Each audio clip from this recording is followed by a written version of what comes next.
Sziasztok, Lencse Máté vagyok, játéktervező és pedagógus, és a Save the Lake társas játék elkészítése az egyszerre volt játéktervező és pedagógiai feladat.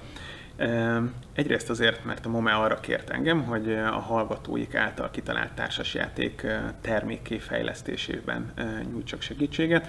Ráadásul ez egy edukatív, tehát pedagógiai célú társasjáték is egyben. Ez egy ökológiai érzékenyítést végző társasjáték. Legalábbis ez volt a szándékunk, és egyelőre úgy érezzük, hogy nagyon jól sikerült. Játéktervezőként ez azért volt egy nagyon érdekes feladat számomra, mert úgy kellett segítenem a hallgatók ötleteit, hogy megpróbáltam végig a háttérben maradni, és nem azzal foglalkozni, hogy én mit csináltam volna másképp, vagy nekem milyen ötleteim lennének, hanem hogy az ő ötleteikből hozzuk ki a lehető legizgalmasabb dolgot. Egyébként ebből a szempontból nem volt olyan nagyon nehéz feladatom, mert az alap ez nagyon jól sikerült. És a folyamat közben külön érdekesség volt, hogy folyamatos támogatást kaptunk, ami az ökológiai tartalmi kérdéseket beemelte a játékba, és nekünk a játékmechanizmussal tulajdonképpen végig ezt kellett alátámasztanunk. Nézzük, hogy sikerült-e. Szóval így néz ki a Save the Lake társas játék doboza, ami szerintem elég különleges lett, szóval hogyha ez oda kerülne a polcotokra, biztos, hogy ez az egyik első, amit észrevennének az emberek. Minden fontos információt megtaláltok rajta, rajta van a QR kód is, amivel a játékszabályhoz el lehet jutni, és így lehet kiszabadítani a játékot. Itt vannak a kártyáink, a karakterkártyák, szerencsekártyák, két zsákban találhatóak benne a különböző elemek, és a rendkívül különleges és látványos játéktábla, amiről egyébként én úgy tudom, hogy nagyon strapabíró és ráadásul vízálló is. Ez egy kooperatív társasjáték, ami azt jelenti, hogy együttműködős, tehát a játékosok együtt lesznek, a játékot próbálják majd legyőzni. 3-5 fő tudja játszani, és nem rövid a játékidő. Úgy számoltuk, hogy 20 perc per fő, tehát ha 3-an vagyunk, akkor is egy óra, mire végigjátszuk a játékot, de igyekeztünk elég izgalmassá tenni, hogy ez ne tűnjön föl. 3 főre állítottam föl most nektek a táblát. A játékszabályban megtaláljátok, hogy néz ki a tábla, hogyha 4 vagy 5 fővel játszátok. Szeretném picit bemutatni, hogy mit találtok majd a játékdobozban, hogy minden ismerős legyen. Egyrészt lesznek szerencsekártyák, amiknek majd lesz szerepe. Lesznek karakterkártyáink is. A karakterkártyáinkhoz pedig bábuk lesznek, amik elég különlegesre sikerültek. Ő például a befektető, ő az építész, ő pedig a gyártulajdonos, szerintem elég ötletes lett. Egyébként az egész játékról elmondható, hogy a kivitelezése az egészen különleges, hiszen ez egy ökológiai érzékenyítő játék, úgyhogy eléggé adott volt, hogy természetes anyagokkal dolgozzunk a kivitelezésnél, és tök jó, hogy a MOME többi része is tudott ehhez csatlakozni, és meg tudták ezt csinálni. Szóval vannak szerencsekártyáink, karakterkártyáink, bábuink, a különleges egyéb jelölőkről is néhány szó. Egyrészt van a játékban nádas, ez ugye elég fontos. Van nyaraló, ez más szempontból fontos. Van szálloda, és van kutatóintézet, van természetvédelmi terület, van farm, nekem egyébként ez a kedvencem, és van gyár is. Mindjárt meg fogjátok érteni, hogy melyik mire való. Az egész Balatórium projekt egyik fontos szimbóluma megjelenik ebben a játékban is, ez a foliórium, a pavilon, és hogyha ügyesek vagyunk a játékban, akkor a játék végére ezt szépen fel fogjuk tudni építeni. Láthatok még a játéktáblán ilyen kis jelölőket, ezek tájjelölők, mindegyiknek van valamilyen sajátosság, majd erről is lesz szó.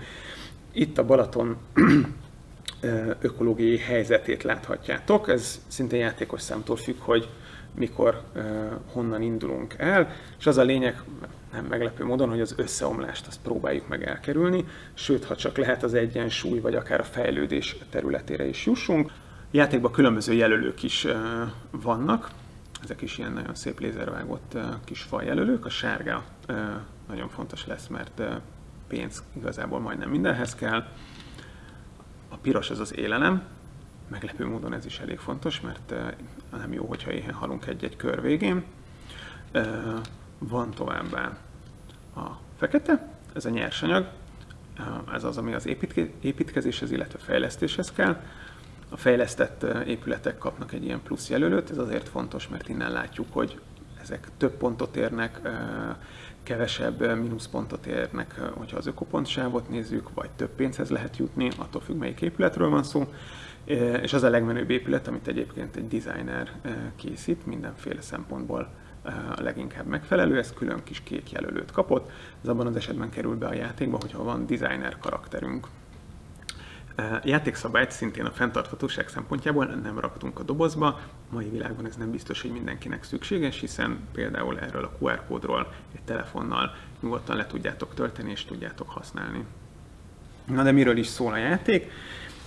Elég klasszikus, kooperatív játékról van szó, minden információ nyitott, minden információt meg tudunk beszélni. 3 fő esetén például a véletlenszerűen kihúzott karakterek lehetnek ez a befektető, építész, gyártulajdonos trió, és ugye mindegyik karakterhez tartozik egy karakterlap, és ez a karakterlap ez arra szolgál, hogy megmondja, hogy mivel indul az adott játékos, tehát milyen nyersanyag, pénz, élelem áll a rendelkezésére, illetve minden karakternek van valamilyen olyan tulajdonság, ami picit módosítja a játékszabályt, könnyebbé teszi a különböző akciókat. Például a befektetőnél a pénzszerzés nem számít akciónak, vagy hogyha pénzt ad át más játékosnak, majd beszélünk ezekről az akciókról. És még egy fontos karakter van, aki nem jelenik meg külön, mert azt szerettük volna, hogy az ökológus, mint karakter folyamatosan jelen legyen a játékban. A játékmenetet úgy képzeltük el, hogy minden egyes karakterhez a játék során egyszer oda kerül az ökológus kártya is, kvázi mint egy ilyen ökológiai tanácsadó végig bele lesz. Ez a karakter is bizonyos szabályelemeken tud módosítani. Nézzük akkor, hogy hogyan zajlik maga a játék. Ez itt a játéktér. 4 fordulóból áll, mindegyik forduló megszabott körökből áll, ez is függ attól, hogy hányan játsszuk. Hogyha mindenki megtette a lépését, akkor egészen egyszerűen ezzel a jelölővel tudjuk jelölni, hogy melyik fordulóban vagyunk, és hogyha végéig életben tudjuk tartani, meg tudjuk tartani az ökológiai egyensúlyt, akkor van esélyünk megnyerni a játékot. A klasszikus módon mezőket lehet látni a játéktáblán, viszont nem annyira klasszikus módon dobókockát nem láttok. Ezt azért szoktam kiemelni, mert amikor tanítottuk a társasjátékot a bemutatónál, akkor is így kérdés volt, hogy jó, de hogy tudunk lépni. Nagyon egyszerűen a lépés is egy akció ebben a játékban, és akkor már is elérkeztünk ennek a játéknak a működéséhez. Minden játékosnak 5 darab akció áll a rendelkezésére, ezt az 5 akciót bárhogy feloszthatja. Egy akció például egy lépés, de hogyha ő abban a körben minden akciópontját lépésre akarja fordítani, akkor tud 5-öt lépni, tehát a befektetőnk elindul innen 1, 2, 3, 4, 5. Például ezzel az 5 akcióját mind letudta, értelemszerűen ez nem minden esetben nagyon hasznos. Szóval tudunk lépni, ez az egyik lehetséges akció. Akciónak számít az is, hogyha például 1, 2, 2 lépéssel elmegy ide a befektető, és feltár egy területlapkát. Ahogy mondtam, minden területlapkán vagy tájjelölőn találhattok különböző információkat. Valami pozitív lesz, valami negatív, itt például az olvasható, hogy sziklás terület, tehát ide nem lehet építeni. Ez az akcióval felfordításra került, és innentől ezzel az információval tudunk dolgozni. Ha már az építés került szóba, akkor legyen ez a következő akciónk. Ha egy olyan területet tártunk föl, ahova lehet építeni, itt például hatalmas védett erdő található, értelemszerűen ide sem lehet építeni, viszont ez nagyon pozitív nekünk az ökopont szempontjából. Jó, ide például lehet építeni, akkor hogyha ide eljön a befektetőnk, akkor az is egy akcióba kerül, hogy építsen, lehet bármit építeni, amit ugye az elején bemutattam, nyaralót, szállodát, kutatóintézetet, bármit. Az építés mellett lehet fejleszteni is. Ugye a játéknak az egyik fontos üzenete, hogy elég sok minden megfér egymás mellett, hogyha megtaláljuk a jó egyensúlyt. Tehát fontos, hogy a turizmust is kiszolgálja a Balaton, de fontos, hogy úgy szolgálja ki ezt a turizmust, hogy közben nem teszi tönkre az ökológiai egyensúlyt. a Balaton térségében, és ezért van egy olyan akció, hogy fejleszteni, ebből a szempontból lehet fejleszteni a különböző épületeket, amik fejlesztés után sokkal kisebb ökológiai lábnyommal rendelkeznek, tehát kevesebb mínuszpontot fognak jelenteni az adott fordulónak a végén. Jó, tehát lehet építeni, lehet fejleszteni, és nyilván az építéshez, fejlesztéshez szükségünk van nyersanyagra, úgyhogy nyersanyaghoz is fontos, hogy hozzá tudjunk jutni. Erre szolgál például a gyár. Fontos az is, hogy élelemhez tudjunk jutni. Erre szolgál ugye a farm a játékban. Pénzhez pedig szállodából, illetve nyaralóból lehet jutni. Ez nagyon fontos, hogy megbeszéljük, hogy miket szeretnénk hova építeni, mi mindent szeretnénk csinálni, és hogyan mozogjunk, hogy a lehető legjobban tudjuk teljesíteni a játék elvárásait. És még egy akcióválasztási lehetőség van, ez pedig a szerencsekártya, ami a játék tematikájához kapcsolódóan hoz be olyan történeteket, amik talán ezt az edukatív célt jobban segítik elérni a játékban. Itt is vannak pozitív, meg negatív dolgok. Minden forduló végén megvizsgáljuk a céljainkat.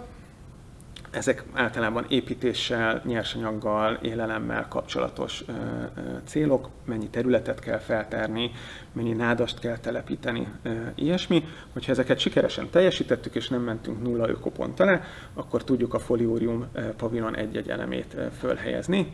Ugye 4 elemből áll, 4 forduló, hogyha mindegyiket föl tudjuk helyezni, akkor a legnagyobb sikert értük el a játék során. Viszont figyeltünk arra, hogy a játéknak nagyon sokféleképpen lehet vége, ezért minden lehetséges végkimenetelhez írtunk egy rövid értékelést a játékosoknak, abból a szempontból, hogy mit jelent ez a teljesítmény a Balatonnak és a balatoni térségnek az ökológiáját tekintve. Ezt a játékszabályban találhatjátok, és ami még fontos, hogy a játékszabályban találhattok egy csomó magyarázó ábrát. Ez egy elsőre talán ijesztőnek tűnhet, hogy mennyiféle táblázat van, de nagyon könnyen bele lehet jönni néhány játék után. Építési költségek, illetve a fordulóvégi célok azok, amik talán a legfontosabbak ebből a szempontból. Összefoglalva tehát ez egy együttműködős játék. A tesztek alapján, illetve a kipróbálás során is azt tapasztaljuk, hogy egy nagyon jó beszélgetésindító játék, hiszen tényleg minden egyes döntésünket próbáljuk megvitatni, és nagyon alkalmas arra a játék, hogy az ökológia irányába terelje ezeket a beszélgetéseket, és alapvetően ez volt a cél. Szerencsére azt is sikerült elérni, hogy mindemellett egyébként egy elég szórakoztató és izgalmas játék, amit nem olyan könnyű megnyerni, tehát hogy tényleg érdemes alaposan és jól végig gondolni a stratégiai, illetve taktikai kérdéseket. Jó játékot!